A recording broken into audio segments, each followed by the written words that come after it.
કેમ છો વિદ્યાર્થી મિત્રો? આગળના લેક્ચરમાં આપણે રુથરફોર્ડનો આલ્ફા કણ પ્રકીર્ણનનો પ્રયોગ જોયો અને તેમાં તેના અવલોકનો અને તેના અનુમાન વિશેની માહિતી મેળવી. પછી શું જોયું કે રુથરફોર્ડનો જે પરમાણુ મોડેલ છે તેની ખામીઓ શું છે એ પણ આપણને ખ્યાલ આવી ગયો.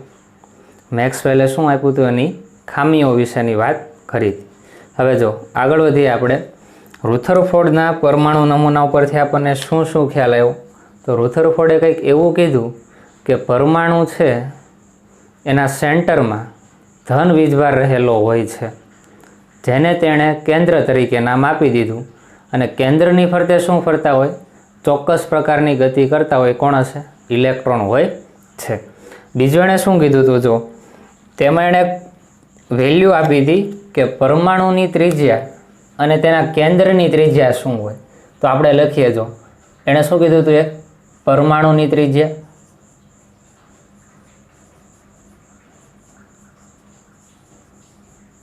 જો ત્રિજ્યાને ઇંગ્લિશમાં રેડિયસ બોલાય. શું બોલાય? રેડિયસ. તો રેડિયસને આપણે પ્રથમ અક્ષર શું આવશે? આર. તો જો પરમાણુની ત્રિજ્યા આર કોનો હશે? અહીંયા પરમાણુ માટે એટલે નીચે લખી નાખીએ પરમાણુની ત્રિજ્યા કેટલી કીધી હતી? પરમાણુની ત્રિજ્યા વધારે હોય કોના કરતાં? કેન્દ્રની ત્રિજ્યા કરતાં. કેટલી હતી? 10⁻⁻10 મીટર. બીજી એણે વેલ્યુ આપી હતી કોની આપી હતી? કેન્દ્રની ત્રિજ્યાની. તો લખીએ આપણે કેન્દ્રની ત્રિજ્યા. ઇંગ્લિશને આપણે રેડિયસ કહેશું અને આ કોના માટે છે? કેન્દ્ર માટે એટલે નીચે આપણે કેન્દ્ર લખીએ. કેન્દ્રની ત્રિજ્યા કેટલી હોય તો કે પરમાણુની ત્રિજ્યા કરતાં તો ખૂબ જ નાની 10⁻15 મીટર. આ શું મળી ગયું? પરમાણુની ત્રિજ્યા અને કેન્દ્રની ત્રિજ્યા મળી. આ બંને ત્રિજ્યા તમારે યાદ રાખવાની. એક્ઝામમાં તમને MCQમાં પૂછી શકે. હવે જો પરમાણુ છે એ કેવો હશે? ગોળાકારનો હોય. પરમાણુ કેવો હશે? ગોળાકારનો. કેન્દ્ર પણ એમાં કેવું હશે? તો સૂક્ષ્મ એવું આ રીતે આપણે મૂકીએ છીએ. તો જો પરમાણુનું કદ બરાબર તમે શું લખી શકો? પરમાણુનું કદ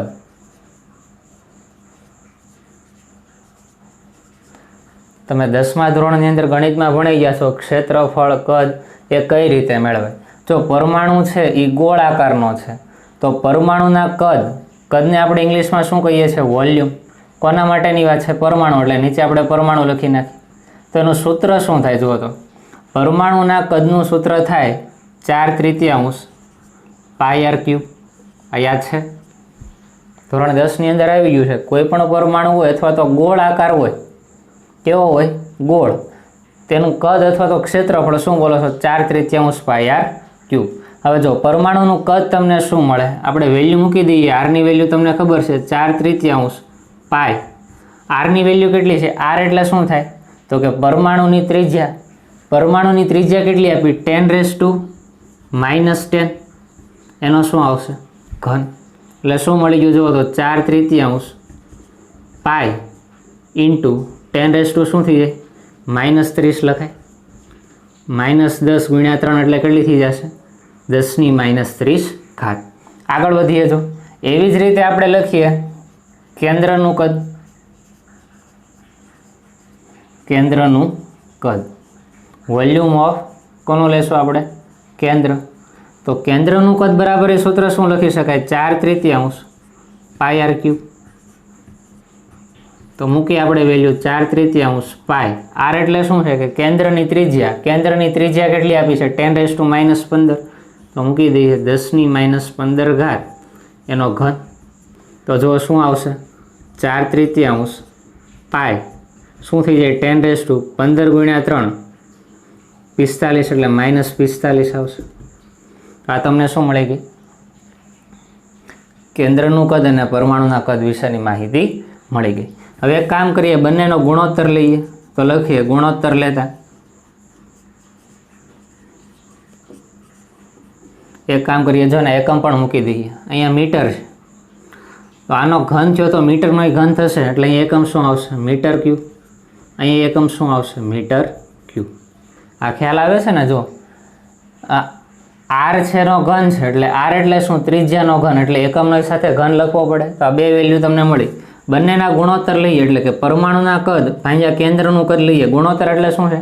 ભાગાકાર થાય. તો આપણે ભાગાકાર કરીએ તો પરમાણુનું કદ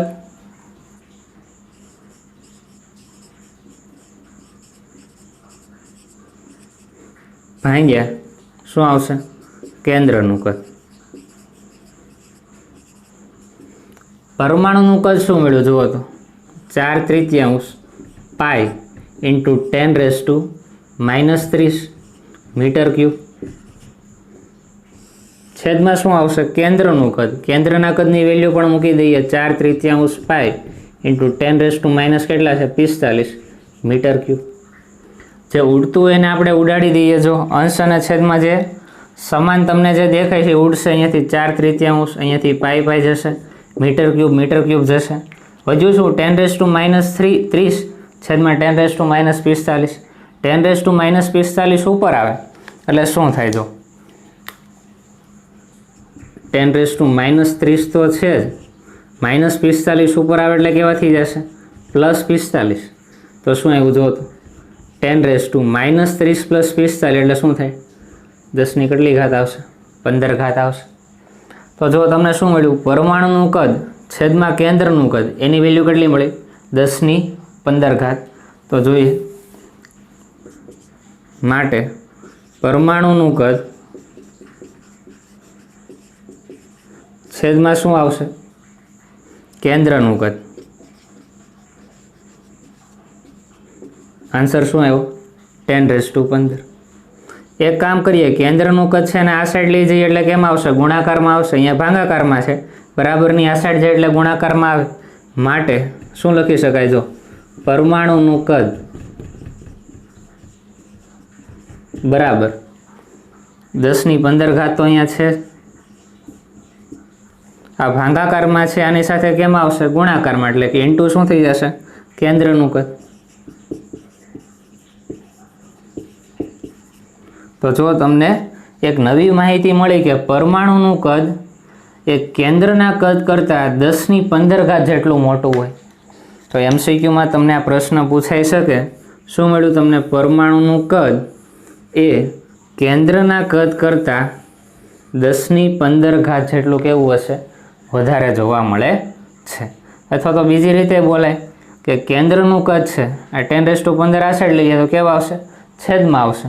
તો એ રીતે પણ તમે લખી શકો. પરમાણુનું કદ એ કેન્દ્રના કદ કરતાં 10⁻15 ઘાત જેટલું કેવું હોય?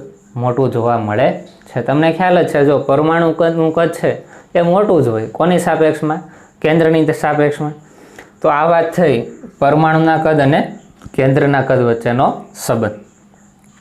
આ MCQમાં પૂછાઈ શકે, આ તમને ખ્યાલ હોવો જોઈએ. તો આ એક વખત તમે સારી રીતે જોઈ લો અને લખી નાખો.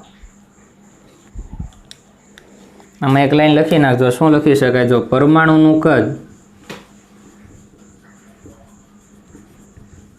એ કેન્દ્રના કદ કરતાં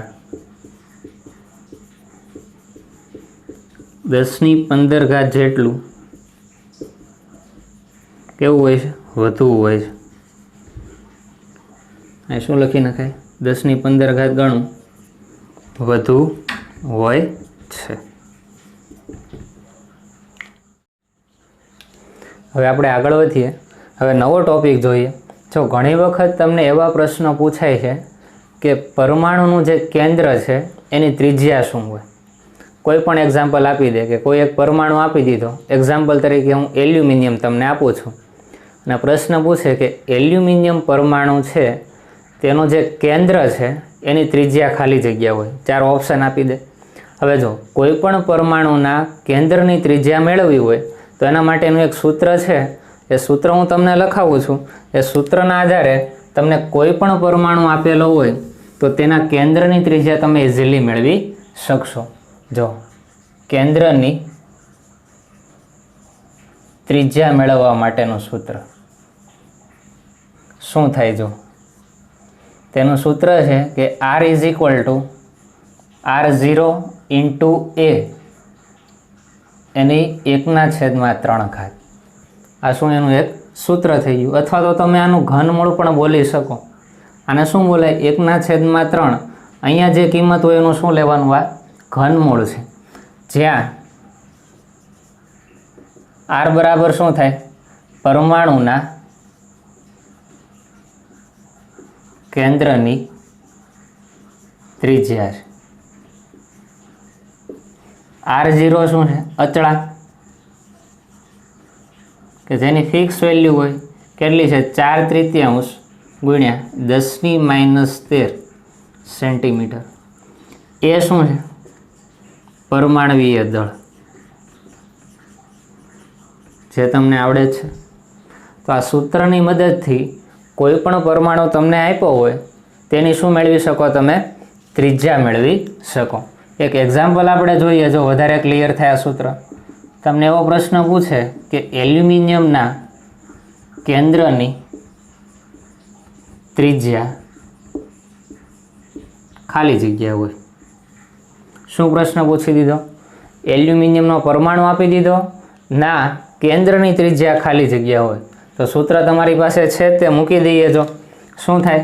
R = કોઈ પણ પરમાણુના કેન્દ્રની ત્રિજ્યા બરાબર R0 ઇન્ટુ તેનો પરમાણુ ભાર, એનું શું થાય? ઘનમૂળ લખાય. તો જો R એટલે શું? તો કે એલ્યુમિનિયમના કેન્દ્રની ત્રિજ્યા થાય. R0નો વેલ્યુ તો ફિક્સ જ છે, 4/3 ગુણ્યા 10 કેટલી ઘાત છે? -13 સેન્ટીમીટર. ગુણ્યા શું આવશે? A. જે A બરાબર શું થાય? એલ્યુમિનિયમનો પરમાણવીય દળ. હવે જો તો એલ્યુમિનિયમ એટલે પરમાણુ ક્રમાંક કેટલો થાય? 17. કેટલો લખો છો અહીંયા? 17. તો એલ્યુમિનિયમ માટેનો પરમાણવીય દળ કેટલો થાય? જો એલ્યુમિનિયમનો પરમાણુ ક્રમાંક કેટલો થાય? એલ્યુમિનિયમનો પરમાણુ ક્રમાંક થશે 13. એનો પરમાણુ ભાર કેટલો થાય? જો 13 ના ડબલ કરશો ને, 13 દુ 26, એકી સંખ્યા છે એટલે કેટલો થાય? 27. તો તેનો પરમાણુ ભાર થઈ ગયો 27. તો એની વેલ્યુ પણ તમને ખબર છે કેટલી છે? 27. તો એની વેલ્યુ મૂકી દઈએ 27 1/3. એટલે કે 27નું શું લેવાનું છે? ઘનમૂળ લેવાનું છે. તો શું થાય? જો 4/3 ગુણ્યા 10⁻13 સેન્ટીમીટર ગુણ્યા 27નું ઘનમૂળ શું થાય? ઘનમૂળ કાઢતા આવડવા જોઈએ, વર્ગમૂળ કાઢતા આવડવા જોઈએ. તો 27નું ઘનમૂળ શું થાય? 3 થાય. જો 3 ગુણ્યા 3 ગુણ્યા 3. તો શું આનો આન્સર આવે? 3 ગુણ્યા 3 એટલે 9. 9 ગુણ્યા 3 એટલે 27. આ રીતે તમે લખી શકો. તો જુઓ તો 27નું ઘનમૂળ શું થાય? 3 થાય. અથવા તો જો 27 બરાબર તમે શું લખી શકો? 3 ગુણ્યા 3 ગુણ્યા 3. અહીં શું આવશે? 1/3 ઘાત. આગળ વધીએ. જો વધારે ઇઝીલી તમને સમજાય એ માટે કરીએ કે ગુણ્યા 3 ગુણ્યા 3 ગુણ્યા 3 એટલે તમે શું લખી શકો? 3ની કેટલી ઘાત થશે? 3 ઘાત થાય. લખાય ને આ રીતે? 3ની 3 ઘાત એટલે શું લખાય? 3 ગુણ્યા 3 ગુણ્યા 3. અને એની ઉપર કેટલી ઘાત આપી? 1/3. તો જુઓ તો કોઈ પણ સંખ્યા હોય એની ઘાત અને એની પણ ઘાત આપેલી હોય તો ઘાતનો શું થાય? ગુણાકાર થાય. તો જો 3 ગુણ્યા 1/3, 3 ગુણ્યા 1/3, 3 3 ઉડી જાય, 1 આવે. એટલે કોઈ પણની 1 ઘાત એટલે આન્સર શું આવી જાય? જે કિંમત હોય એ જ આવશે. એટલે શું વધે? જો 4/3 ગુણ્યા 10⁻13 સેન્ટીમીટર ગુણ્યા એ શું આવશે? 3 આવશે. એટલું બધું લાંબુ કરવાની જરૂર નથી. તમને 27નું ઘનમૂળ આવડતું હોય તો સીધું તમે અહીંયા 3 મૂકી દો તો પણ કાંઈ વાંધો નથી. પણ આ તમને ઇઝીલી સમજાય કે આ કઈ રીતે થયેલું છે. કોઈ પણ કિંમતની ઘાત અને તેની ઘાત આવે તો ઘાતનો હંમેશા ગુણાકાર થાય, યાદ રાખજો. એટલે કંઈ શું કર્યું? ઘાત અને એની ઘાત એટલે 3 ગુણ્યા 1/3. એટલે વેલ્યુ શું આવી ગઈ? 1. એટલે આ પદની વેલ્યુ શું આવે? જો 3ની કેટલી ઘાત થાય? 1 ઘાત થાય. એટલે કોઈ પણ પદની 1 ઘાત એટલે પોતે કિંમત થઈ જાય. એ જ મેં અહીંયા મૂકી દીધી છે. અહીંયાથી 3 3 ઉડશે. આન્સર શું આવશે? જો તો 4 ગુણ્યા 10⁻13 સેન્ટીમીટર. તો એલ્યુમિનિયમના કેન્દ્રની ત્રિજ્યા કેટલી મળી ગઈ? 4 ગુણ્યા 10⁻13 સેન્ટીમીટર. હવે તમને ખ્યાલ આવી ગયો હશે. થોડાક હોમવર્કમાં તમને ક્વેશ્ચન આપું. ક્વેશ્ચન શેમાં જ રહેશે કે કેન્દ્રની ત્રિજ્યા મેળવો. શું છે? કેન્દ્રની ત્રિજ્યા મેળવો. સોડિયમ, મેગ્નેશિયમ, કાર્બન ઓક્સિજન અને ફ્લોરિન. 1 2 3 4 5 ટોટલ 5 તમને પરમાણુ આપેલા છે. આ 5 પરમાણુના કેન્દ્રની ત્રિજ્યા તમારે જાતે મેળવવાની છે. સૂત્ર તો તમને ખબર જ છે, આ સૂત્ર મૂકી દેવાનું. તમને યાદ શું હોવું જોઈએ એક જુઓ તો R0ની વેલ્યુ તમને ખબર હોવી જોઈએ અને આ બધા જે તત્વો છે તેનો પરમાણુય દળ તમને ખ્યાલ હોવો જોઈએ. સાવ ઇઝી ક્વેશ્ચન થશે. હવે આપણે આગળ વધીએ. જો આપણે રુથરફોર્ડનો પરમાણુ નમૂનો કમ્પ્લીટ કર્યો છે. હવે આના પછી જે પરમાણુ નમૂનો આવે છે તે બોહરનો પરમાણુ મોડેલ આવે છે. એટલે આપણે લખીએ જો હવે પછીનો જે પરમાણુ નમૂનો છે એ કયો છે? બોહરનો પરમાણુ નમૂનો. બોહરનો પરમાણુ નમૂનો. હવે જો રુથરફોર્ડનો જે પરમાણુ નમૂનો છે એ ખોટો સાબિત થયો એટલે બોહરે કંઈક પોતાના મત અનુસાર તેનો પરમાણુ નમૂનો રજૂ કર્યો. રુથરફોર્ડના પરમાણુ નમૂનામાં શું ખામી હતી એ તમને ખ્યાલ છે કે મેક્સવેલે તેમાં જે ખામી હતી એ જોઈ. તે માટે શું થયું કે નવો પ્રયોગ થયો અને બોહરનો પરમાણુ નમૂનો રજૂ થયો. હવે જો રુથરફોર્ડના પરમાણુ નમૂના પરથી હવે આપણે બોહરના પરમાણુ નમૂના ઉપર આવવાનું છે. હવે જો રુથરફોર્ડનો જે પરમાણુ નમૂનો છે એ 100% તો ખોટો છે નહીં. તેમાં કેન્દ્ર રહેલું છે એ પણ સાચું છે, તેમાં પોઝિટિવ ચાર્જ છે એ પણ સાચું છે અને તેની ફરતે ઇલેક્ટ્રોન ફરે છે. પણ ઇલેક્ટ્રોનની ગોઠવણી શું હોય અને કઈ રીતે અને કેટલી ઝડપથી ઇલેક્ટ્રોન ફરે છે તેના વિશેની માહિતી એ રુથરફોર્ડ આપી શકતા નથી. તો બોહરે શું કર્યું? જો તેણે એમ જ કીધું છે કે પરમાણુના કેન્દ્રમાં પ્રોટોન હોય એટલે કે પોઝિટિવ ચાર્જ હોય અને તેની ફરતે શું હોય? ઇલેક્ટ્રોન એ ચોક્કસ કક્ષકમાં ગતિ કરતા હોય. સેમ એ જ બાબત કીધી છે પણ તેણે અમુક બાબત સાબિત કરી આપી. હવે જો રુથરફોર્ડનો જે પરમાણુ નમૂનો છે, રુથરફોર્ડ, ત્યાંથી આપણે કેમાં જવાનું છે? બોહરના પરમાણુ નમૂનામાં જવાનું છે. રુથરફોર્ડનો પરમાણુ નમૂનો શું હતો કે કેન્દ્રમાં ધન વીજભાર રહેલો હોય અને ફરતે કોણ હોય? ઇલેક્ટ્રોન ગતિ કરતા હોય.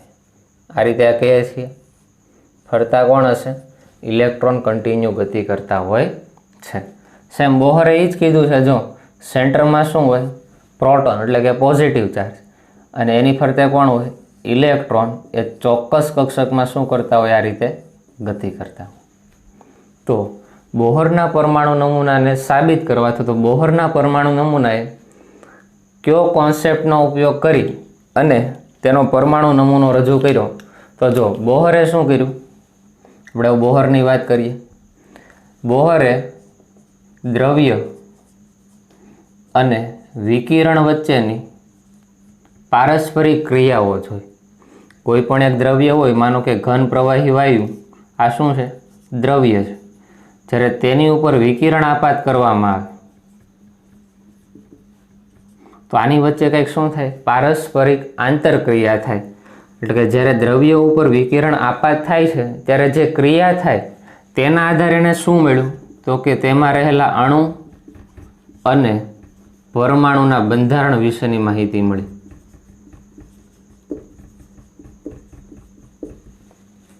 બરાબર? કે જ્યારે દ્રવ્ય ઉપર વિકિરણ આપાત કરવામાં આવે છે ત્યારે આ દ્રવ્યમાં રહેલા અણુ અને પરમાણુના બંધારણ વિશેની માહિતી એને મળી ગઈ.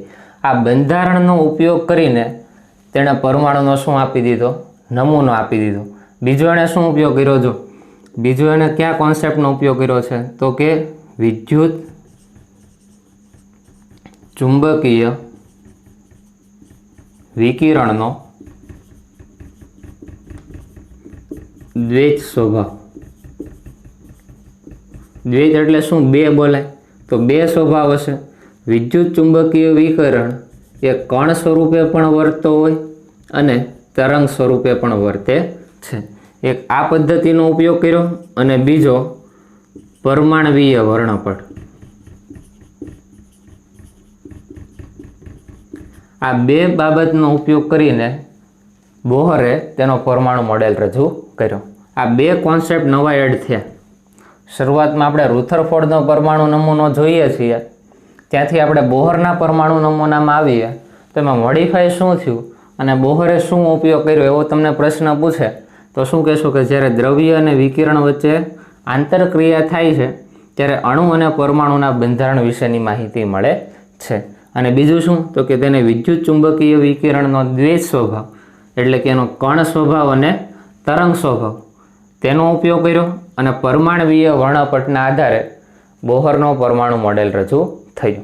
હવે જો આપણે વિદ્યુત ચુંબકીય વિકિરણના બે સ્વભાવ જોવાના છે, એક તરંગ સ્વભાવ અને બીજો કયો આવશે કણ સ્વભાવ વિશેની માહિતી મેળવવાની છે. તો શરૂઆત કરીએ આપણે. જો વિદ્યુત ચુંબકીય વિકિરણ એટલે શું પહેલાં સામાન્ય માહિતી મેળવી લઈએ. તો પહેલો પ્રશ્ન તમને એવો પણ થાય કે પ્રકાશ એ શું છે? પ્રકાશ એ શું છે? હવે જો સૂર્યમાંથી જે પ્રકાશ પૃથ્વી સુધી આવે છે એ એક પ્રકારના તરંગ સ્વરૂપે આવે છે. સૂર્ય છે અને આ શું છે? પૃથ્વી. અહીંયાથી જે પ્રકાશ આવે છે એ પૃથ્વી સુધી કયા સ્વરૂપમાં આવતો હોય? તરંગ સ્વરૂપે આવે છે. તરંગ એટલે ખ્યાલ આવે ને, પાણીમાં અલગ પ્રકારના તરંગો થતા હોય. એક એક્ઝામ્પલ આપું. માનો કે આ તમારો આધાર છે અને અહીંયા તમે એક દોરી બાંધી, અહીંયાથી તમે દોરીને હલાવશો તો દોરી કંઈક આ પ્રકારની ગતિ કરતી હોય અને અહીંયા શું થતી હોય? પૂર્ણ થતી હોય. તો આ પ્રકારનો જે સર્પાકાર છે એ શું છે? એક પ્રકારનું તરંગ છે. હવે જો શું કીધું? પ્રકાશની વાત કરીએ કે સૂર્યમાંથી જે પ્રકાશ આવે છે એ સીધો તો કોઈ દિવસ આવતો નથી. કયા સ્વરૂપે આવે છે? આ રીતે તરંગ સ્વરૂપે આવે છે. બીજું જો સૂર્ય અને પૃથ્વી વચ્ચે શું હોય? અહીંયા શૂન્ય અવકાશ. એનો અર્થ એવો થયો કે સૂર્યમાંથી જે પ્રકાશ આવે છે અને પૃથ્વી સુધી પહોંચી જાય છે તો તેને કોઈ પણ પ્રકારના માધ્યમની જરૂર પડતી નથી. આપણે એક લખી શકાય કે આ જે પ્રકાશ છે તેને માધ્યમની જરૂર નથી. અને આ જે પ્રકાશ છે એ પ્રકાશને આપણે શું કહેશું? એક પ્રકારના વિકિરણ છે અથવા તો શું છે? તરંગ છે, જેને આપણે વિદ્યુત ચુંબકીય વિકિરણ તરીકે ઓળખવામાં આવે છે. એટલે આપણી પાસે જે લાઇટ આવે છે, જો કોઈ પણ વસ્તુ આવે છે એ હંમેશા કયા સ્વરૂપે આવતી હોય? તરંગ સ્વરૂપે જ આવે છે. એક્ઝામ્પલ તરીકે આપણે જોઈએ, જો ક્રિકેટનો બોલ છે એનો તમે થ્રો કરો છો તો તમને તો એમ જ થાય છે કે આ સીધી દિશામાં જ આગળ વધે, પણ એના સૂક્ષ્મ શું હોય? તરંગ સ્વરૂપે આગળ વધતો હોય છે, જે આપણે જોઈ શકતા નથી. એવી જ રીતે પાણીની વાત કરીએ. જો પાણી હશે, સ્થિર પાણી હોય, એમાં તમે કંઈક ઉમેરો અથવા તો નાનું એવું કંઈક ઘટક અથવા તો કણ નાખો એટલે પાણીમાં શું થાય? તરંગ ઉત્પન્ન થાય. તો એ પણ શું છે? એક પ્રકારના તરંગ છે. એને કોઈ પણ પ્રકારના માધ્યમની જરૂર પડતી નથી. તો આ વાત થઈ પ્રકાશની, કે પ્રકાશ એ શું છે? તો કે શૂન્ય અવકાશની અંદર પણ સૂર્યથી પૃથ્વી સુધી ગતિ કરે છે. એની સીધી ગતિ હોતી નથી, પણ આ કેવી હોય છે? તરંગ સ્વરૂપે ગતિ હોય છે, પણ આપણે એને જોઈ શકતા નથી. જે આ પ્રકાશ છે એ જ શું છે? વિદ્યુત ચુંબકીય વિકિરણ છે. અને વિદ્યુત ચુંબકીય વિકિરણના ટોટલ આપણે કેટલા સ્વભાવ કીધા? બે સ્વભાવ હોય. એક કણ પ્રકૃતિ હશે અને બીજી તરંગ પ્રકૃતિ હોય. અને બીજો પોઈન્ટ આપણે જોશું શું હશે? પરમાણવીય વર્ણપટ. તો આ વાત થઈ બોહરનો પરમાણુ નમૂનો છે તો એણે શું બાબતનો ઉપયોગ કર્યો છે અને કેના આધારે તેણે બોહરનો પરમાણુ મોડેલ આપ્યો છે એ. હવે આપણે આગળ વધીએ. જો રુથરફોર્ડનો જે પરમાણુ નમૂનો હતો એને ખોટો સાબિત કોણે કર્યો? મેક્સવેલ.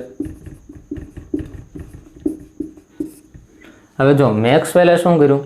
બહુ જ સૂક્ષ્મ રીતે અભ્યાસ કર્યો તો એવું કંઈક જાણવા મળ્યું કે જ્યારે આ રીતે મેક્સવેલે કીધું હતું ને કે જ્યારે કોઈ એક પરમાણુ હોય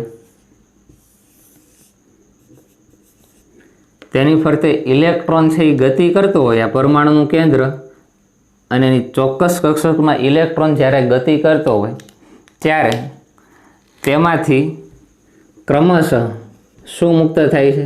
એક તો વિદ્યુત ક્ષેત્ર અને બીજું શું મુક્ત થાય? ચુંબકીય ક્ષેત્ર ઉત્પન્ન થાય. તમને ખ્યાલ જ છે. જો મેક્સવેલે શું કીધું હતું કે જ્યારે કોઈ પણ વીજભારિત કણ એ પ્રવેગી ગતિ કરતો હોય ત્યારે તેમાંથી વિકિરણ મુક્ત થાય છે. ખ્યાલ છે? જે રુથરફોર્ડના પરમાણુ નમૂનાની મર્યાદા હતી. શું કીધું? આ જો વીજભારિત કણ છે, ઇલેક્ટ્રોન છે પોતે ઋણ વીજભારિત હોય, એટલે કે જ્યારે વીજભારિત કણ એ પ્રવેગી ગતિ કરતો હોય ત્યારે તેમાંથી શું મુક્ત થાય છે? એક પ્રકારના વિકિરણ મુક્ત થાય.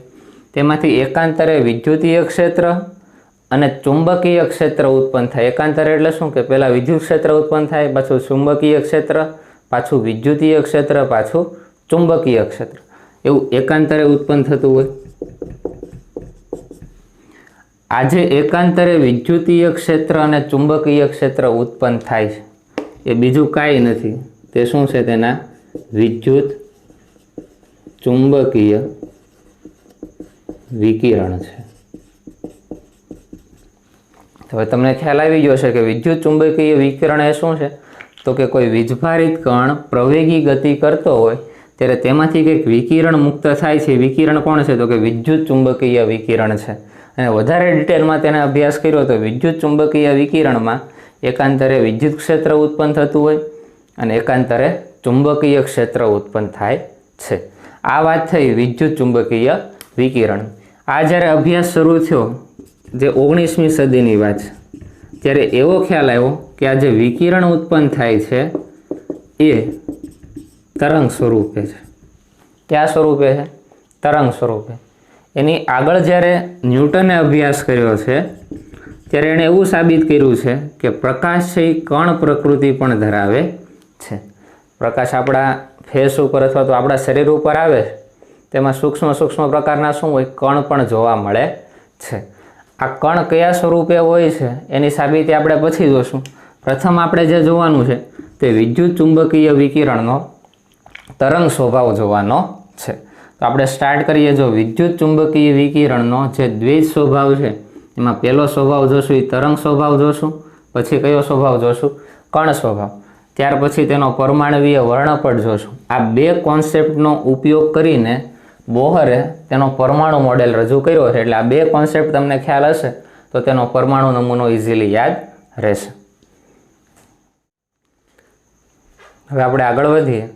બોહરનો પરમાણુ મોડેલ સમજતા પહેલાં તેણે જે બે મહત્ત્વના પોઈન્ટ સમજાવ્યા છે એ પહેલાં આપણે સમજી લઈએ, ત્યાર પછી આપણે બોહરનો પરમાણુ મોડેલ સમજશું. બે બાબત તેણે કીધી હતી: વિદ્યુત ચુંબકીય વિકિરણનો દ્વિજ સ્વભાવ, કણ પ્રકૃતિ અને તરંગ પ્રકૃતિ, અને પરમાણવીય વર્ણપટ. એમાં પ્રથમ બાબત આપણે જોઈએ જો વિદ્યુત ચુંબકીય વિકિરણનો તરંગ સ્વભાવ.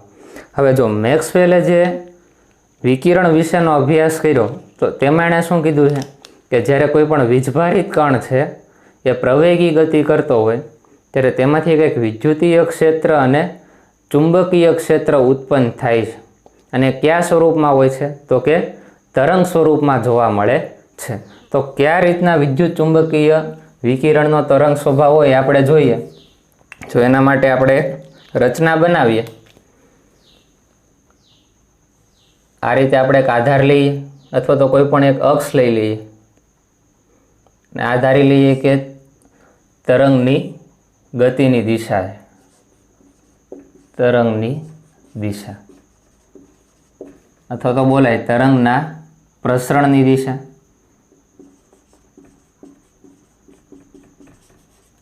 તરંગના પ્રસરણની દિશા એટલે કે આ દિશામાં તરંગ આગળ વધે.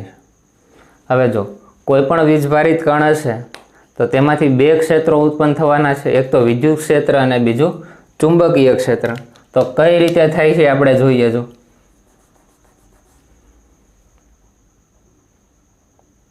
તરંગ હશે કંઈક આ પ્રકારનો હશે.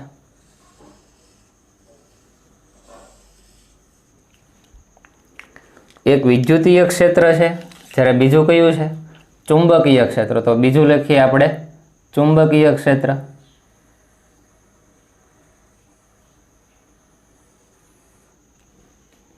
બરાબર. જો આ 3 ડાયમેન્શનલ રીતે તમને સમજાવી શકાતું નથી, પણ તમને ખ્યાલ આવી જશે એક્ઝેક્ટ કે આ બંને જે ક્ષેત્રો ઉત્પન્ન થાય છે એકબીજાને કેવા છે? લંબ જોવા મળે છે. ખ્યાલ ન આવે તો આપણે દોરીએ. જો વિદ્યુત ક્ષેત્ર અને ચુંબકીય ક્ષેત્ર એકબીજાને કેવા હોવાના છે? લંબ હોય છે. જો આ દિશામાં હોય તો બીજું ક્ષેત્ર તમે જે જોશો એ તેનાથી 90 ડિગ્રીના ખૂણે હશે તો આ રીતે હશે, બરોબર. અહીંયા લખી નાખે. જો પહેલાં આ જે ક્ષેત્ર છે એ તમે ધારી લો કે ચુંબકીય ક્ષેત્ર છે.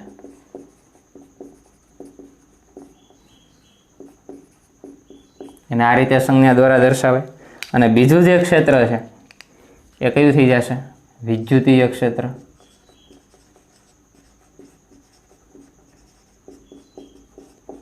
તેને આ રીતે દર્શાવશું, બરાબર. આ વિદ્યુતીય ક્ષેત્ર અને ચુંબકીય ક્ષેત્રના સ્વરૂપમાં તરંગ ઉત્પન્ન થાય છે.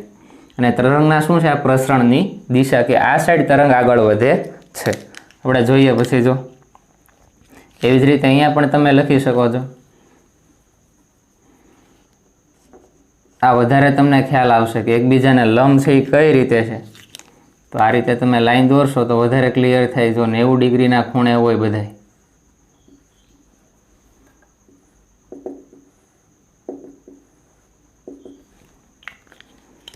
ટેક્સ્ટ બુકમાં તમને અલગ રીતે આકૃતિ આપેલી છે, એ દોરો તો પણ વાંધો નથી, પણ આ વધારે ઇઝી પડશે તમને.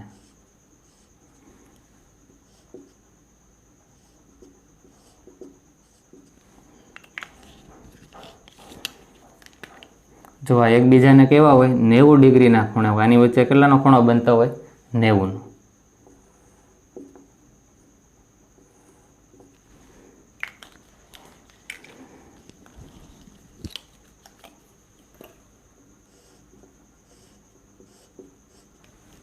આ રીતે તમે દોરી શકો.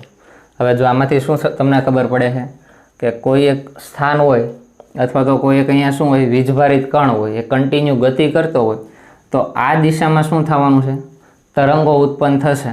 પણ તેમાં બે પ્રકારના ક્ષેત્રો હોય, તમને ખ્યાલ આવ્યો છે. એક વિદ્યુતીય ક્ષેત્ર હશે અને બીજું કયું હશે? ચુંબકીય ક્ષેત્ર હોય છે. જો આકૃતિ ઉપરથી તમને શું શું ખબર પડે છે એ આપણે જોવાનું છે. પ્રથમ તો તમને શું ખબર પડે છે? આનું વિદ્યુતીય ક્ષેત્ર અને ચુંબકીય ક્ષેત્ર છે એકબીજાને કેવા છે? લંબ છે. અને તરંગની દિશા છે કે તરંગ જે પ્રસરણ પામે છે એની દિશા પણ કેવી છે? આ બંનેને લંબ હોય. તો આપણે લખીએ પહેલાં. જો વિદ્યુતીય ક્ષેત્ર અને ચુંબકીય ક્ષેત્ર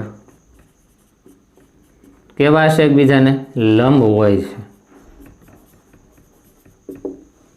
છે ને. જો કોઈ પણ તમે ખૂણો લઈ લો, કેટલાનો બનવાનો છે? 90 જ બનવાનો છે. એટલે શોર્ટમાં લખવું હોય તો આ રીતે લખી શકાય કે વિદ્યુત ક્ષેત્ર અને ચુંબકીય ક્ષેત્ર એકબીજાને લંબ છે. અને આ બંને એ કોને લંબ હોય? તરંગના પ્રસરણની દિશાને લંબ હોય. બંને તરંગના પ્રસરણની દિશાને કેવા હશે? લંબ હોય છે. અને સરખી રીતે દોરીએ. જો આ રીતે કે છે, માનો કે આ વિદ્યુત ક્ષેત્ર છે તો તેને લંબ શું હોય? ચુંબકીય ક્ષેત્ર. અને આ પ્રસરણની દિશા બંનેને લંબ હોય. આ શું છે? તરંગના પ્રસરણની દિશા.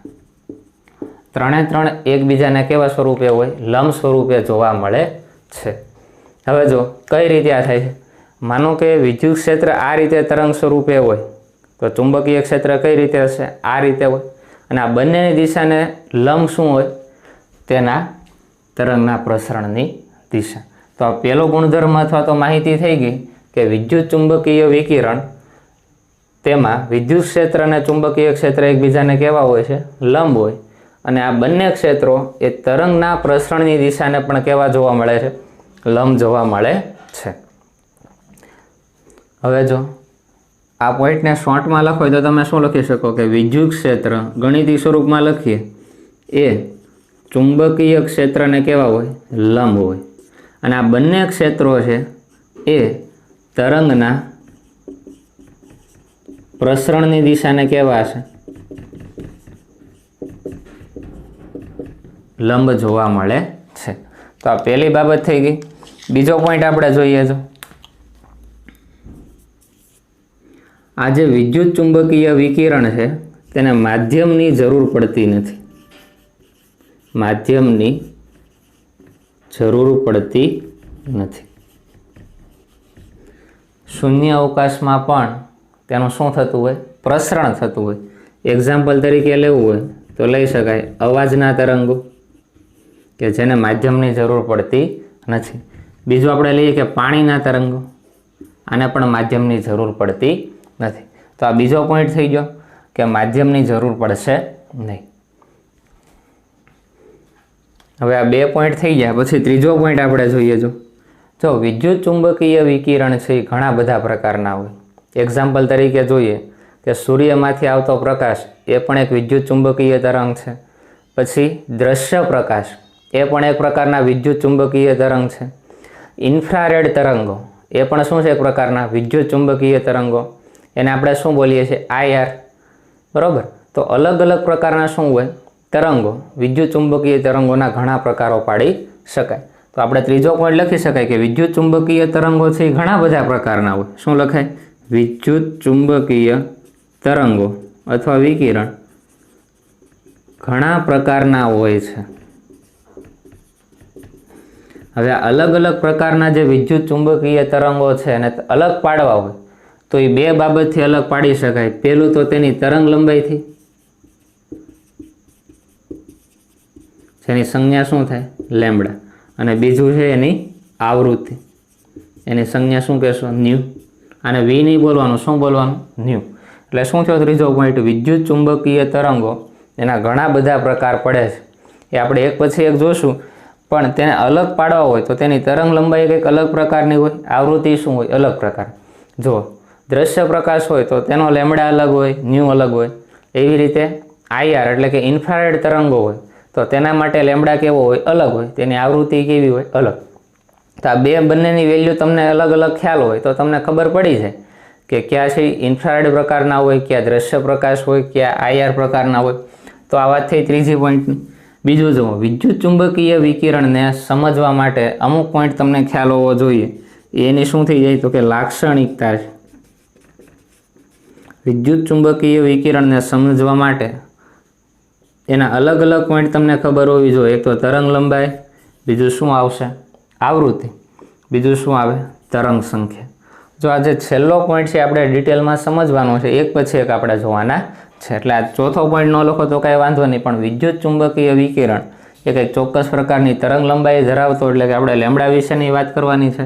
આ વિદ્યુત ચુંબકીય વિકિરણ છે કંઈક આવૃત્તિ ધરાવતો હોય, તરંગ સંખ્યા પણ ધરાવે છે અને એક પ્રકારની શું ધરાવતો હોય? કંઈક સ્પીડ પણ ધરાવતો હોય. જો આ વિદ્યુત ચુંબકીય વિકિરણ છે એ પ્રકાશ જ છે. શું છે? પ્રકારનો પ્રકાશ. અને તમને ખબર છે કે પ્રકાશનો વેગ શું હોય? પ્રકાશનો વેગ કેટલો હોય? આપણે પ્રકાશના વેગને c તરીકે દર્શાવીએ છીએ 3 × 10⁸ મીટર પ્રતિ સેકન્ડ. એટલે જે પ્રકાશનો વેગ છે એ જ કોણ છે? તો કે વિદ્યુત ચુંબકીય વિકિરણનો વેગ છે. એટલે યાદ રાખવાનું કે વિદ્યુત ચુંબકીય વિકિરણ c એટલે શું છે? વેગ કેટલો હોય? 3 × 10⁸ મીટર પ્રતિ સેકન્ડ જેટલો હોય છે. આ 3 પોઈન્ટ તમારે યાદ રાખવાના કે વિદ્યુત ચુંબકીય વિકિરણનો તરંગ સ્વભાવ છે તેના વિશે માહિતી આપો તો આ 3 પોઈન્ટ અને આકૃતિ તમને આવડવી જોઈએ. જો ટેક્સ્ટ બુકમાં અલગ રીતે આકૃતિ આપેલી છે એ તમને સમજાય તો એ રીતે દોરો, પણ આ વધારે ઇઝી પડશે કારણ કે આ બંનેને એકબીજાને લંબ દર્શાવવા છે. તો આ રીતે તમે દર્શાવશો તો તમને ક્લિયર ખબર પડશે કે બંને જે ક્ષેત્રો છે એક હશે વિદ્યુતીય ક્ષેત્ર છે અને બીજું જે ચુંબકીય ક્ષેત્ર છે એ 90 ડિગ્રીના ખૂણે રહેલું હોય અને સાથે સાથે જે તરંગના પ્રસરણની દિશા છે આ બંનેને કેવી હોય? 90 ડિગ્રીના ખૂણે રહેલી હશે. હવે આપણે આગળ વધીએ.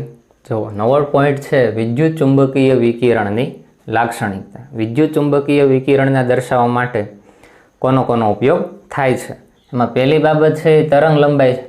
તરંગ લંબાઈ શબ્દ તમે સાંભળેલો છે. જો તરંગ લંબાઈ એટલે શું થાય આપણે જોઈએ. જો એક ચોક્કસ પ્રકારનો આધાર લઈ લઈએ અને આ શું લઈ લઈએ આપણે? તરંગની દિશા લઈ લઈએ. તો શું કહી શકાય? જો તરંગનું ઉદ્ગમ સ્થાન જો અહીંયાથી હોય અથવા તો માનો કે આ દોરી છે અને તમે અહીંયાથી હલાવો તો આ રીતે કંઈક શું કરતા હોય?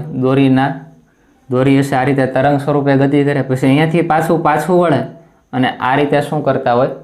આગળની સાઈડ તરંગ ગતિ કરતા હશે. તો આપણે આ સાઈડથી જોઈએ જો તો તરંગ હશે એ કઈ રીતે આગળ વધે છે? આ રીતે ગતિ કરશે, બરાબર. હવે જો આ જે ઉપરની સાઈડ તમને જે દેખાય છે, આ ઉપરના બધા, એને શું કહેવામાં આવે? શૃંગ. અને નીચેની સાઈડના છે બધા, એને શું બોલવામાં આવે છે? ગર્ત તરીકે ઓળખવામાં આવે છે.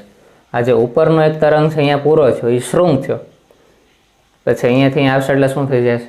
ગર્ત.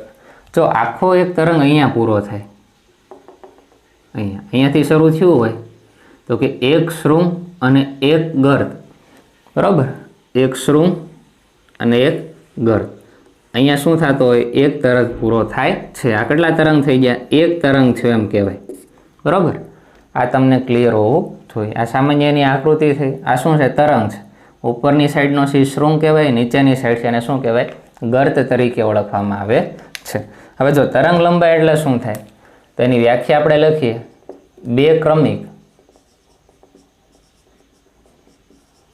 શૃંગ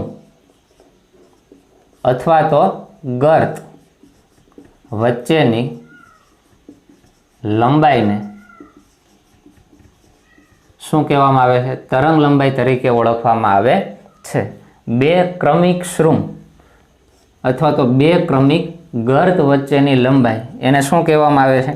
તરંગ લંબાઈ તરીકે ઓળખવામાં આવે છે. જો બે ક્રમિક શૃંગ એટલે કહીએ તો આ પહેલો શૃંગ આવ્યો, પછી તો ગર્ત આવ્યો, તો એને આપણે ધ્યાનમાં લેતા નથી, તો અહીંયા પાછો કોણ આવશે? શૃંગ આવશે. તો આ જે બે ક્રમિક શૃંગ હોય, જો મહત્તમ અંતર લેવાનું, અહીંયાથી અંતર નહીં લેવાનું કે એટલું અંતર હોય, તો આની વચ્ચેનું જે અંતર હોય એને શેના તરીકે ઓળખવામાં આવે? તરંગ લંબાઈ લેમ્બડા તરીકે ઓળખવામાં આવશે.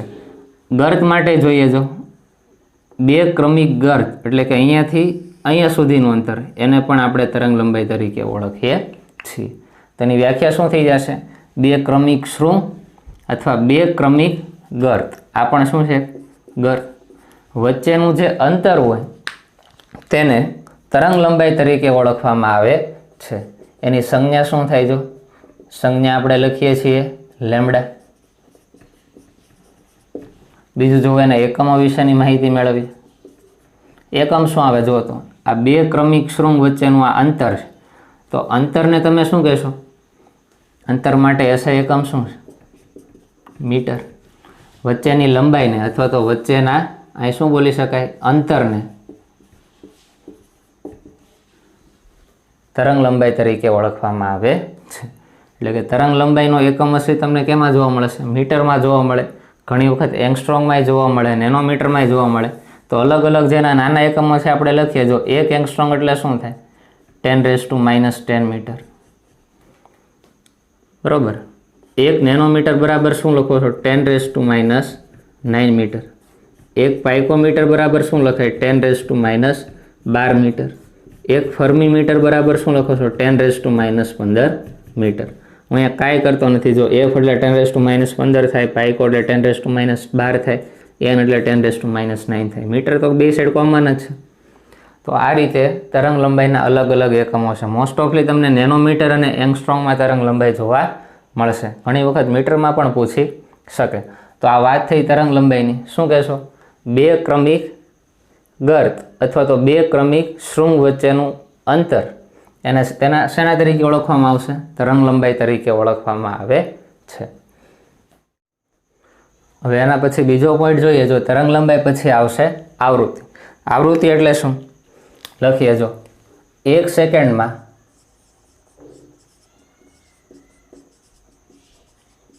કોઈ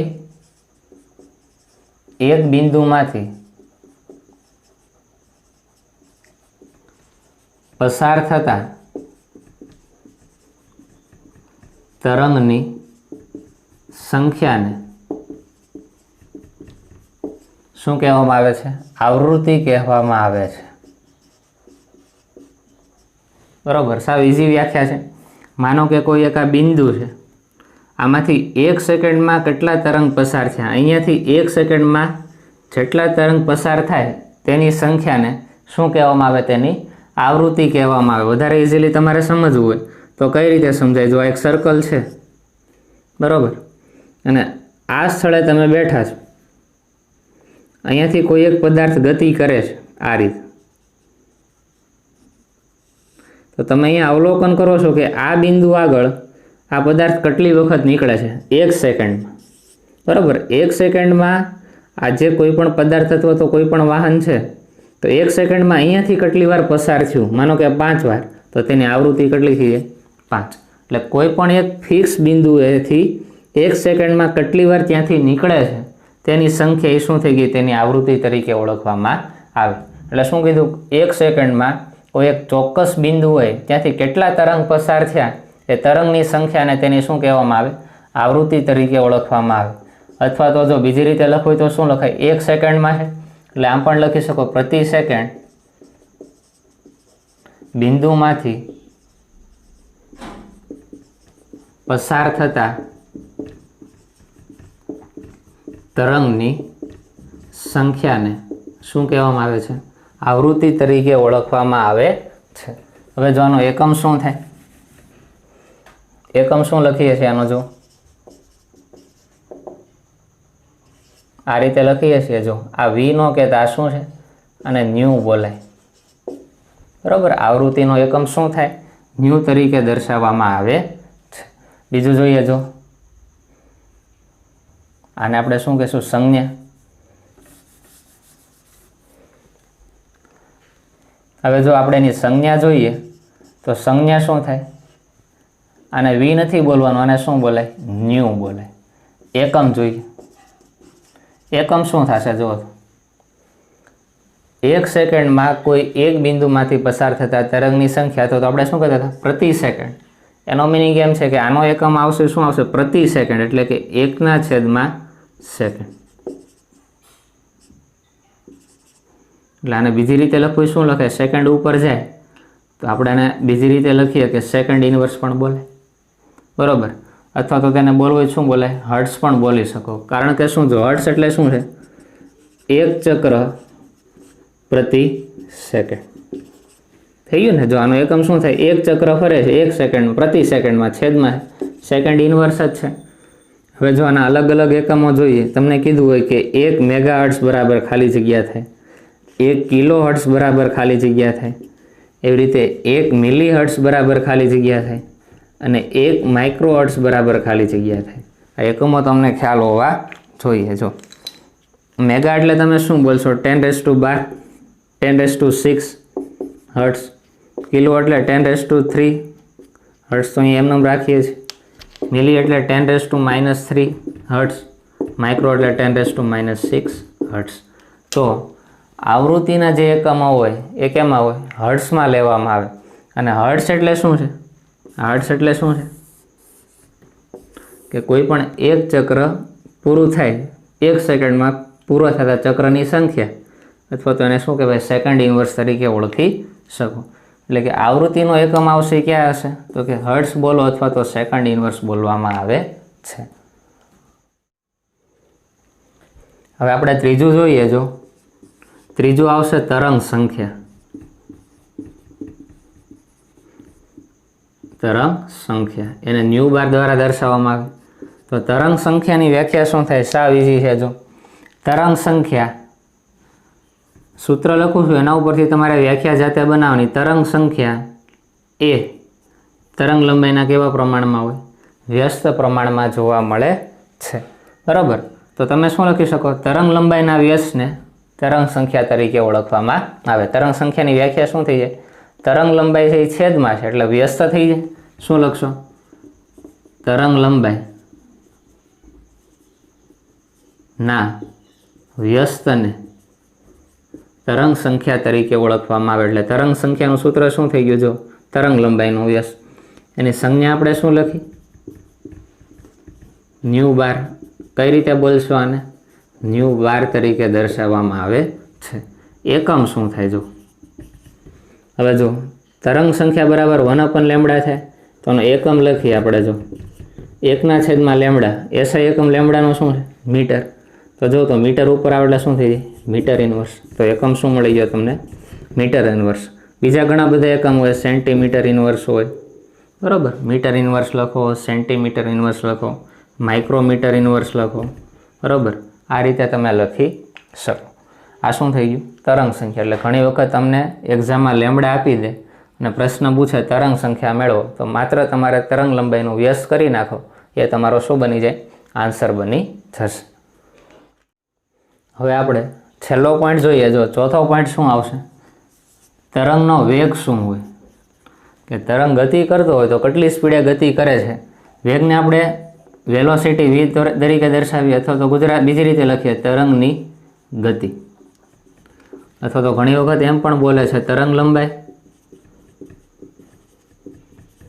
આવૃત્તિ અને ઝડપ અથવા તો વેગ વચ્ચેનો સંબંધ. હવે જો વેગ વિશેની વાત છે, બરોબર. પહેલાં તો આપણે જોઈએ, જો તરંગ લંબાઈ સંબંધ આપણે જોવાનો છે. તરંગ લંબાઈને ક્યાં એકમમાં માપો છો? મીટર એકમમાં. જો આના ઉપરથી તમને સૂત્ર મળી જાય. આવૃત્તિને તમે સેકન્ડ ઇનવર્સ લખો છો. હવે સેકન્ડ ઇનવર્સ એટલે શું છે? 1/2 સેકન્ડ એ લખી શકે. હવે જોઈએ, જો વેગ બરાબર શું લખાય? વેગ v એનો એકમ શું થાય? મીટર પ્રતિ સેકન્ડ. બોલે ને ફિઝિક્સમાં આવે, વેગ બરાબર શું થાય? પ્રતિ સેકન્ડ કાપેલું અંતર એ શું થઈ ગયું? વેગ. હવે જો તો મીટર છે કોની સંજ્ઞા છે? મીટર એ લેમડા લખી શકો ને. મીટર એટલે તમે શું લખી? જો આને બીજી રીતે લખીએ, જો મીટર ગુણ્યા 1/2 સેકન્ડ છે ને, એ શું લખાય? 1/2 સેકન્ડ. હવે જો મીટર છે એ કોનો એકમ છે? તરંગ લંબાઈ. તો અહીંયા આપણે લેમડા લખી નાખીએ, મીટર છે અહીંયા લેમડા. અને આ 1/2 સેકન્ડ છે એ કોનો એકમ છે? આવૃત્તિ. તો ગુણ્યા 1/2 સેકન્ડ આવે તો એના બરાબર શું લખાય? આવૃત્તિ ન્યૂ. તો જુઓ તો વેગ બરાબર તમે શું લખી શકો? હવે જો પ્રકાશનો વેગ છે અથવા તો તરંગનો વેગ છે. તરંગના વેગ માટે આપણે કઈ સંજ્ઞા વાપરીએ છીએ? સી. તો આ નવું સૂત્ર મળ્યું કે તરંગનો વેગ અથવા તો પ્રકાશનો વેગ બરાબર લેમડા ઇન્ટુ ન્યૂ. હવે જો બીજું સૂત્ર આનું શું બની જાય? આવૃત્તિ મેળવવાનું કે તો આવૃત્તિ બરાબર શું થાય? તરંગનો વેગ છેદમાં આવશે તેની તરંગ લંબાઈ.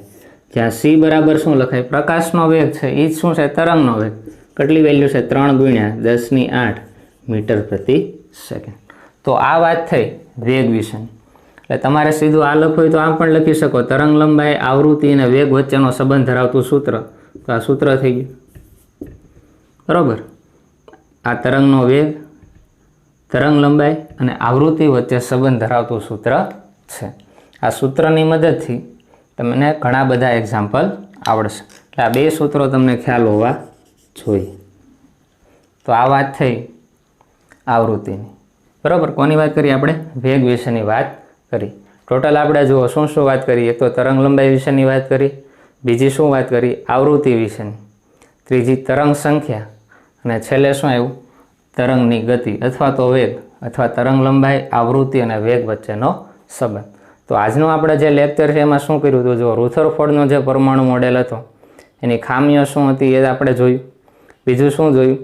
કે રુથરફોર્ડે જે પરમાણુની ત્રિજ્યા અને કેન્દ્રની ત્રિજ્યા વિશેની માહિતી આપી હતી એના ઉપરથી આપણે એ જોયું કે પરમાણુની ત્રિજ્યા એ કેન્દ્રની ત્રિજ્યા કરતાં 10⁻15 ગણી વધારે હોય છે. એક નવું આપણે સૂત્ર જોયું કે કોઈ પણ પરમાણુના કેન્દ્રની ત્રિજ્યા કઈ રીતે મેળવાય? તો R = R0 × A એનું શું હતું? ઘનમૂળ લેવાનું હતું. બીજું આપણે શું જોયું કે વિદ્યુત ચુંબકીય વિકિરણ એના બે સ્વભાવ હોય, તરંગ સ્વભાવ અને કણ સ્વભાવ, અને પરમાણવીય વર્ણપટ. આમાં બે બાબતમાંથી આપણે પ્રથમ બાબત શરૂ કરી કે વિદ્યુત ચુંબકીય વિકિરણનો તરંગ સ્વભાવ. પછી તરંગ સ્વભાવ સમજાવવા માટે અલગ અલગ આ બધી માહિતી આપણી પાસે હોવી જોઈએ. તો વિદ્યુત ચુંબકીય વિકિરણ એની લાક્ષણિકતા, તો એમાં તરંગ લંબાઈ વિશેની માહિતી મેળવી. બીજું આપણે આવૃત્તિ વિશે માહિતી મેળવી, તરંગ સંખ્યા અને તરંગના વેગ વિશેની માહિતી મેળવી.